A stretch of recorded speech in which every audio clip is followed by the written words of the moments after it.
Les mystères sont généralement divisés en deux catégories, ceux qui peuvent être résolus et ceux qui restent inexpliqués. Les découvertes que vous verrez dans cette vidéo entrent dans la deuxième catégorie.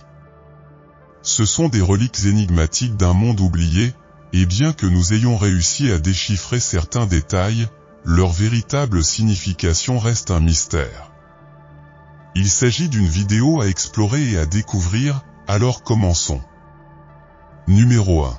Notre premier mystère est entièrement américain, bien qu'avec une touche viking. Dans tout l'État de l'Oklahoma, des pierres uniques ont été trouvées dans les champs et les terres agricoles. Ceux qui croient en leur authenticité affirment qu'ils sont la preuve d'une occupation viking ancienne et non documentée dans la région. Cependant, les sceptiques les considèrent comme de simples faux du XIXe siècle, créés à une époque où l'histoire et l'iconographie viking étaient en vogue. Pour ajouter à la confusion, l'une de ces pierres, connue sous le nom de pierre unique Evner, a été découverte en 1923 et on pense qu'elle est l'œuvre d'un immigrant scandinave au XIXe siècle. Une autre pierre similaire trouvée à la même époque est attribuée aux Amérindiens plutôt qu'aux Vikings. En d'autres termes, certaines de ces pierres ont une valeur artistique ou historique, mais pas pour les raisons que beaucoup pensent. En 2007, l'archéologue Lyall Thompson a effectué une analyse détaillée de plusieurs de ces pierres uniques et a conclu que certaines d'entre elles n'ont pas de traduction en vieux norrois. D'autres se sont avérées être de simples roches sédimentaires avec des motifs naturels, et d'autres encore étaient des faux évidents. Cela suggère qu'ils ne venaient probablement pas d'une tribu viking perdue dans le temps, bien que cela ne puisse pas encore être complètement exclu. Numéro 2. Préparez-vous à trinquer à une découverte révolutionnaire dans le monde du vin. Des chercheurs ont trouvé des traces de ce qui pourrait être le vin le plus ancien du monde au fond de récipients en terre cuite à l'intérieur d'une grotte en Sicile. Cette découverte révèle que la production et la consommation de vin en Italie remontent à plus de 6000 ans, repoussant d'au moins 3 millénaires la date précédemment estimée du début de la vinification dans la région. Contrairement aux découvertes précédentes qui ne démontraient que la culture de la vigne, cette recherche a identifié de véritables résidus de vin. Les échantillons ont été prélevés dans des jarres de stockage de la fin de l'âge du cuivre, trouvés en 2012 dans une grotte calcaire sur le mont Cronio, près de Sciacchia, sur la côte sud-ouest de la Sicile, et ont été datés du 4e millénaire avant Jésus-Christ. La présence d'acide tartrique et de son sel, connu sous le nom de crème de tartre, a confirmé que les récipients étaient utilisés pour contenir du vin. Cette découverte est importante car elle représente la plus ancienne preuve de résidus de vin dans toute la préhistoire de la péninsule italienne. Ainsi, la prochaine fois que vous dégusterez un verre de vin italien, rappelez-vous que vous participez à une tradition avec des milliers d'années d'histoire. Une vraie gorgée du passé. Numéro 3. Des fouilles récentes dans la région de Yanghe, dans le nord-ouest de la Chine, ont mis au jour ce qui est considéré comme la plus ancienne selle du monde, datée entre 724 et 396 avenue Jésus-Christ. Cette découverte, qui précède d'au moins 500 ans les selles précédemment connues, offre une nouvelle perspective sur l'évolution de l'équitation et l'importance des chevaux dans les sociétés anciennes. La chaise, en cuir, a été retrouvée dans la tombe d'une femme d'une quarantaine d'années, peut-être une nomade de la culture Subexi. Sa conception, bien que rudimentaire, montre une compréhension avancée de l'ergonomie et de la fonctionnalité, offrant un confort à la fois au cavalier et au cheval. Cette découverte suggère que la domestication et l'utilisation des chevaux pour l'équitation étaient plus avancées à cette époque qu'on ne le pensait auparavant. En outre, il souligne la pertinence de la région de l'Asie centrale en tant que centre d'innovation dans les technologies équestres, ce qui a pu influencer l'expansion et la mobilité des cultures nomades. Cette découverte élargit non seulement nos connaissances sur les anciennes pratiques équestres, mais souligne également la sophistication des cultures de l'âge du fer en Asie centrale.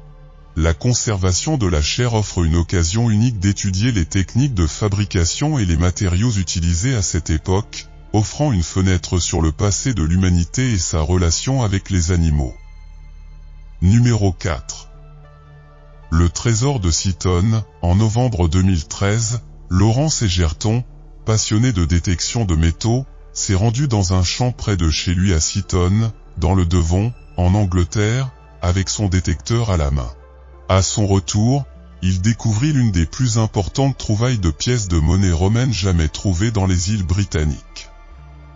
Au total, Laurence a récupéré 22 888 pièces du IVe siècle, toutes frappées entre les années 300 et 348, faites d'un alliage de cuivre. La plupart d'entre eux datent du règne de l'empereur romain Constantin et du règne conjoint de ses fils, Constance II et Constant. Il y a eu un débat sur qui devrait prendre possession des pièces après que Laurence ait signalé la découverte. Finalement, ils se sont retrouvés au Royal Albert Memorial Museum d'Exeter. Laurence a reçu une somme d'argent pour sa découverte, et sa collection est connue aujourd'hui sous le nom de Chopon Treasure. Numéro 5. En 1999, un investisseur immobilier à la retraite nommé Hubert Zettler a affirmé avoir découvert un temple mégalithique sous l'eau, au large de la côte de Saint-Julien, sur l'île de Malte. Le site de la prétendue découverte est maintenant connu sous le nom de Garde. Cependant, certains archéologues ont rejeté l'idée qu'il s'agit d'un temple, affirmant qu'il ne s'agit de rien de plus qu'une formation rocheuse naturelle. Malgré cela, une exploration archéologique complète de la région n'a jamais été menée, et personne ne semble savoir pourquoi. La crédibilité de Zettler a également été affectée par son association avec Zecharia Sitchin, qui a promu la théorie des anciens astronautes et a écrit sur l'existence de la planète mythique Nibiru. De plus, Zettler a prétendu avoir été guidé vers la découverte par la déesse Astarté, reine de l'Atlantide, ce qui n'a pas aidé son récit à être pris au sérieux. Pour aggraver les choses, les plongées ultérieures n'ont pas permis de localiser le temple présumé, pas même celle auquel Zettler lui-même a participé. Nous aimons garder l'esprit ouvert, mais la véracité de cette histoire reste très discutable. Numéro 6. L'ancien char de l'Arménie, vous n'avez pas besoin d'être un scientifique pour savoir que le bois pourrit avec le temps. Les artefacts en bois ont beaucoup moins de chances de survivre des milliers d'années que ceux fabriqués dans d'autres matériaux. Pour cette raison, la découverte de cette charrette en bois est encore plus remarquable. Le véhicule, presque complet, a été retrouvé sur les rives d'un lac près du village de Lchachan, en Arménie. Étonnamment, il a près de 4000 ans, ce qui en fait l'un des plus anciens chars du monde et certainement le mieux conservé de son genre de cette époque. En décembre 2017, près d'une douzaine d'autres charrettes à 4 et 2 roues ont été découvertes dans la région. Bien qu'aucun d'entre eux n'ait été aussi bien conservé que le premier, leur découverte était tout aussi importante. Tous les chariots étaient entièrement en chêne et avaient autrefois un revêtement en tissu sur la surface intérieure des roues. En plus de leur âge, un autre aspect qui a surpris les experts était la taille de certaines de ces voitures. Il a été spéculé qu'au lieu d'être tirés par des chevaux ou des béhufs, certains auraient pu être tirés par des personnes, ce qui aurait été un travail éreintant. Numéro 7. La civilisation de la vallée de l'Indus, également connue sous le nom de civilisation harapéenne, a prospéré entre environ 2600 et 1900 avant JC dans ce qui est aujourd'hui le Pakistan et le nord-ouest de l'Inde. C'est l'une des plus anciennes civilisations du monde et se distingue par ses techniques d'urbanisme avancées, son architecture et ses systèmes d'eau et d'assainissement. Des villes telles que Harappa et Mohenjo-Daro ont été construites avec un haut degré de planification.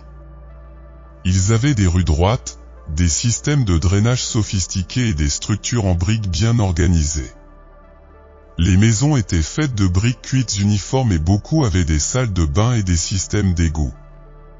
Les bâtiments publics comprenaient des granges et des bains communs. L'économie de cette civilisation était basée sur l'agriculture, le commerce et l'artisanat. Ils cultivaient du blé, de l'orge et des pois, et élevaient des animaux tels que des bovins et des moutons. Le commerce était très actif, non seulement localement, mais aussi avec des régions éloignées comme la Mésopotamie. Ils utilisaient des timbres pour marquer les marchandises et disposaient d'un système normalisé de poids et de mesure. L'un des plus grands mystères de cette civilisation est son écriture, qui n'a pas encore été déchiffrée. Il se compose de brèves inscriptions sur des sceaux et des tablettes d'argile, ce qui rend difficile d'en savoir plus sur leur société, leur religion et leur gouvernement. La civilisation de la vallée de l'Indus a commencé à décliner vers 1900 avenue Jésus-Christ, peut-être en raison du changement climatique, de catastrophes naturelles ou d'invasions. Bien que de nombreux aspects de son histoire restent méconnus, ses progrès en matière d'urbanisme et de technologie sont encore admirés aujourd'hui. Numéro 8. Miroir avec des messages d'il y a 2200 ans, aujourd'hui, les gens se moquent de ceux qui ornent leurs réseaux sociaux ou les murs de leur maison avec des phrases motivantes telles que « vivre, rire, aimer ». Cependant, cette habitude n'est pas nouvelle. Depuis des temps immémoriaux, l'humanité a gravé sur des objets des pensées tout aussi éculées.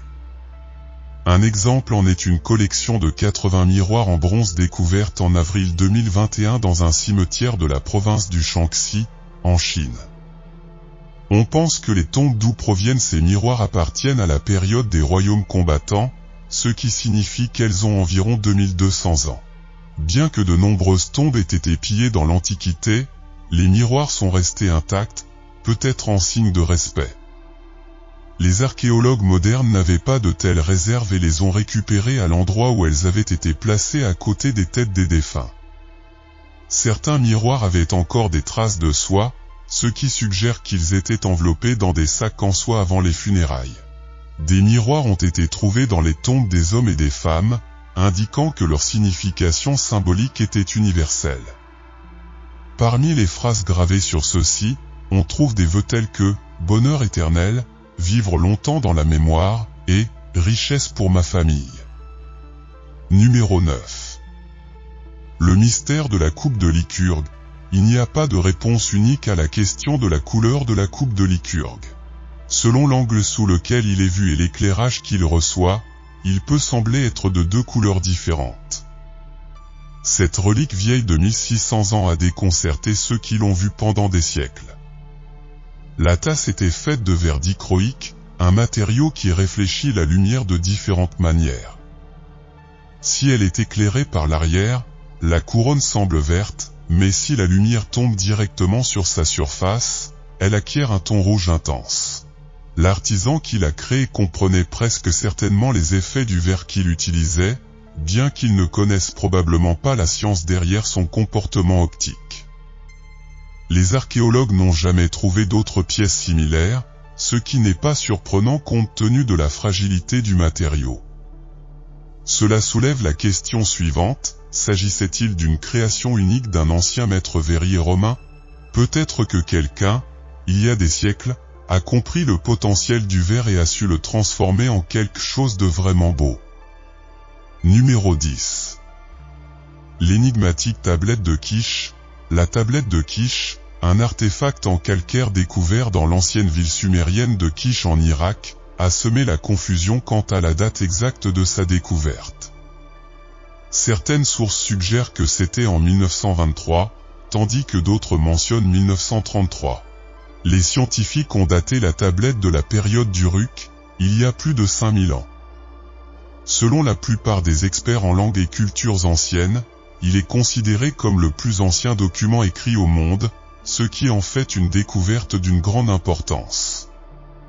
Cependant, l'écriture sur la tablette, qui est partiellement pictographique, semble être un type de proto-cunéiforme. La traduction des inscriptions dans ce système reste un défi considérable, ce qui indique que le déchiffrage de leurs messages nécessitera de nouveaux progrès dans l'étude des langues écrites anciennes.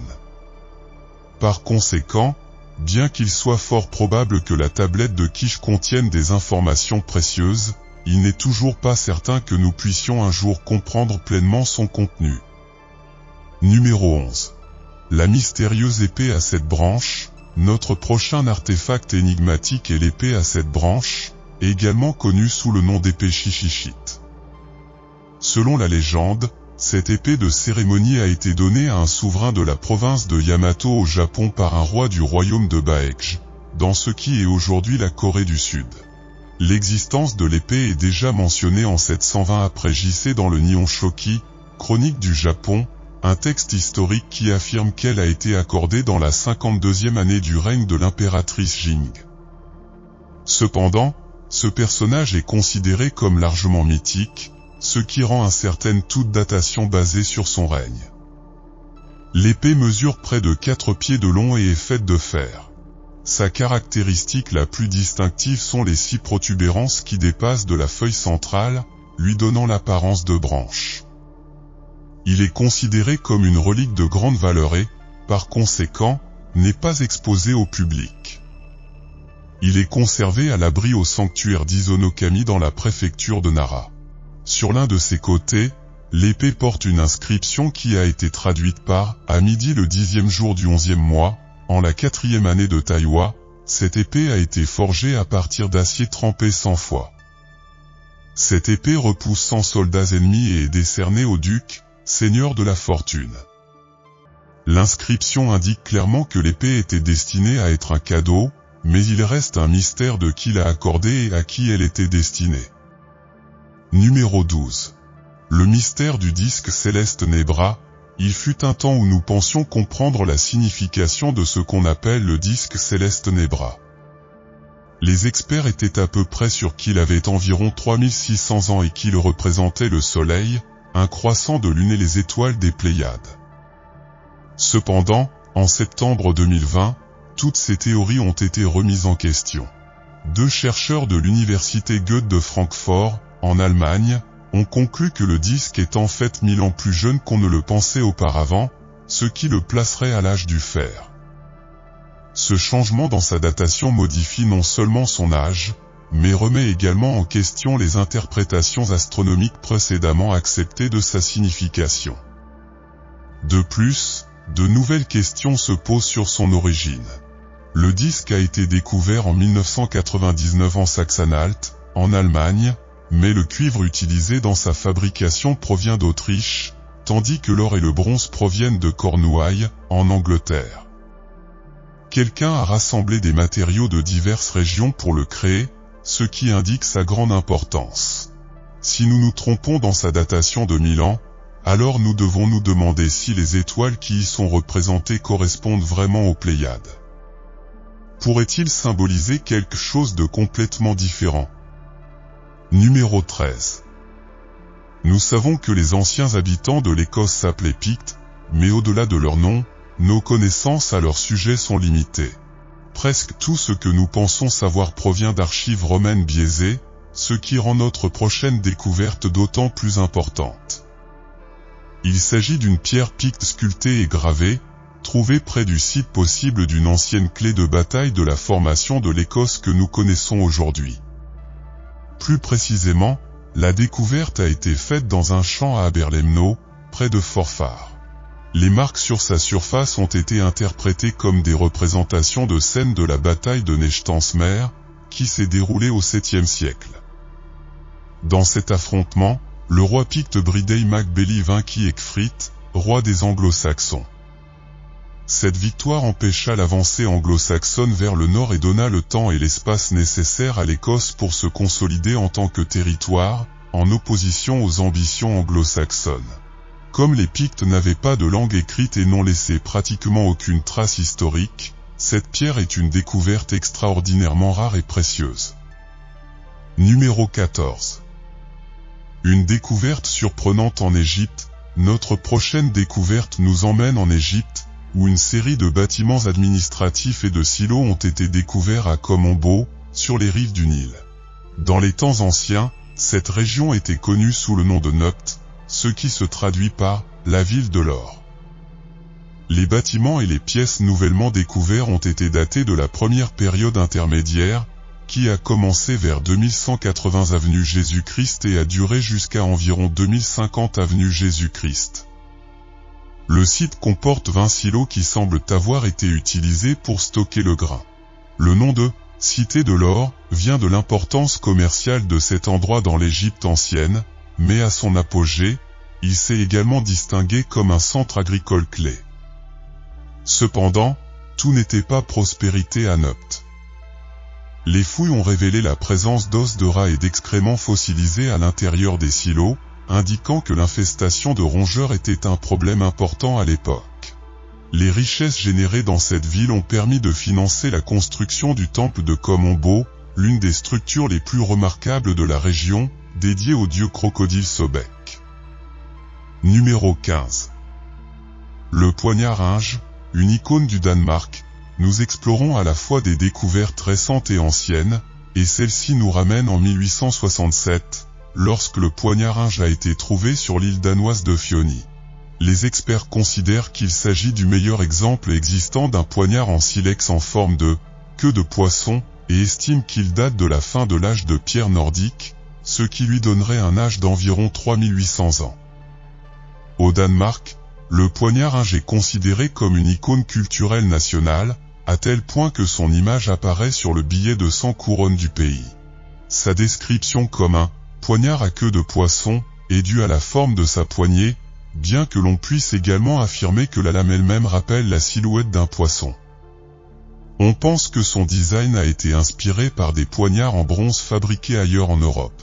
Certaines de ces armes ont fait leur chemin vers le Danemark, et bien que les anciens Danois aient été incapables de les reproduire en métal, ils ont réussi à créer une version similaire en utilisant du silex local.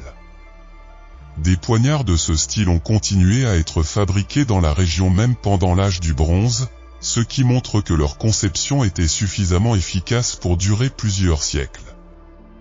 Numéro 16. La détérioration du Titanic. Le naufrage du Titanic reste l'une des catastrophes les plus emblématiques de l'histoire. De nouvelles images de l'épave de 1912 révèlent que le Titanic est dans un état critique, se désintégrant sous l'effet de l'eau salée, des courants et des bactéries. L'explorateur Victor Vescovo et son équipe, lors d'une expédition de 5 plongées à 12 000 pieds de profondeur en 8 jours, ont utilisé un submersible robuste pour capturer des images pour un documentaire à venir du National Geographic. Bien que ce ne soit pas la première fois qu'ils exploraient l'épave, l'équipe a été surprise par la détérioration massive qui s'est produite au cours de la dernière décennie. Des éléments emblématiques, tels que la valve vue dans la célèbre scène du film Titanic, 1997, étaient méconnaissables et ont disparu dans l'océan. On estime que le Titanic pourrait se décomposer complètement dans les décennies à venir. En signe de respect, l'équipage a déposé une couronne et a tenu une brève cérémonie à la mémoire de ceux qui ont perdu la vie il y a plus d'un siècle. Numéro 17. Il existe de nombreux exemples d'art néolithique en Écosse, mais aucun ne pose un mystère aussi grand que les pierres dites de Towie ou les boules de Towie. Parfois, ils sont simplement appelés boules de pierre sculptées, bien que ce nom ne soit pas particulièrement imaginatif. Ces artefacts ne sont pas particulièrement rares, mais en trouver plusieurs exemples ne nous a pas permis de mieux comprendre pourquoi ils ont été fabriqués ou quel était leur but. Le premier exemplaire est apparu au XIXe siècle, et d'autres ont été découverts jusqu'en 2013.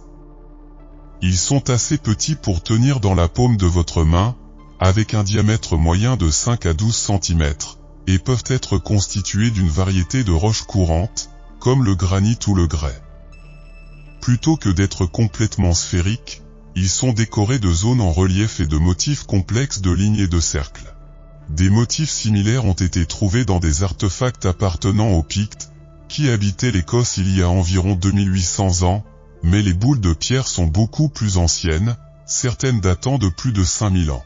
Les théories sur leur utilisation varient, certains pensent qu'il s'agissait d'armes, tandis que d'autres suggèrent qu'il aurait pu s'agir d'une sorte de CV pour les maçons, qui les utilisaient pour démontrer leurs compétences lorsqu'ils cherchaient un emploi rémunéré.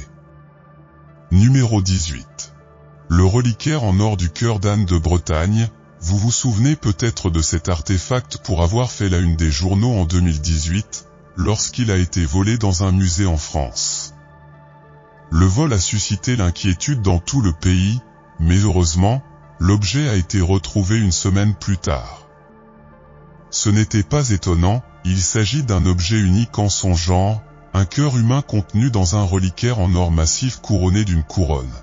Il s'agit du reliquaire en or du cœur d'Anne de Bretagne, qui a été restitué en toute sécurité au musée de Nantes.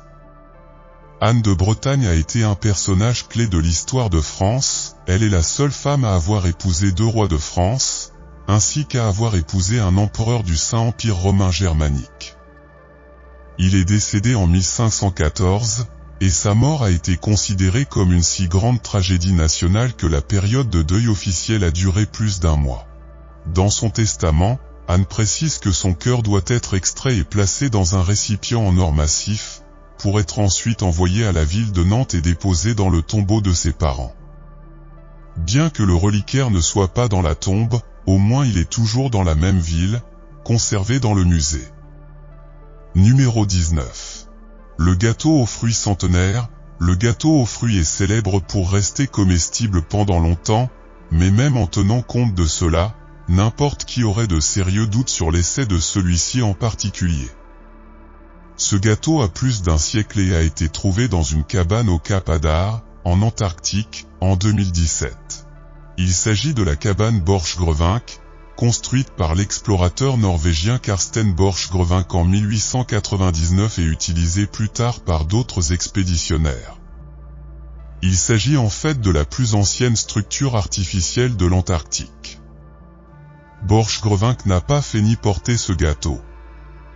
On pense qu'il date de l'expédition Terra Nova, dirigée par le capitaine Robert Falcon Scott entre 1910 et 1913. On sait que la société Hinkley Palmer a fourni de la nourriture à l'expédition, donc le gâteau aux fruits est probablement de leur fabrication. Scott n'a jamais atteint le Cap Adar, de sorte que le gâteau a dû appartenir au groupe dirigé par le premier officier Victor Campbell, qui s'est réfugié dans la cabane pendant l'hiver 1911. Étonnamment, les experts affirment que le gâteau est en excellent état et qu'il est toujours comestible. Nous préférons les prendre au mot. En raison de leur teneur élevée en énergie, les gâteaux aux fruits sont encore aujourd'hui un choix populaire pour les explorateurs visitant l'Antarctique. Numéro 20.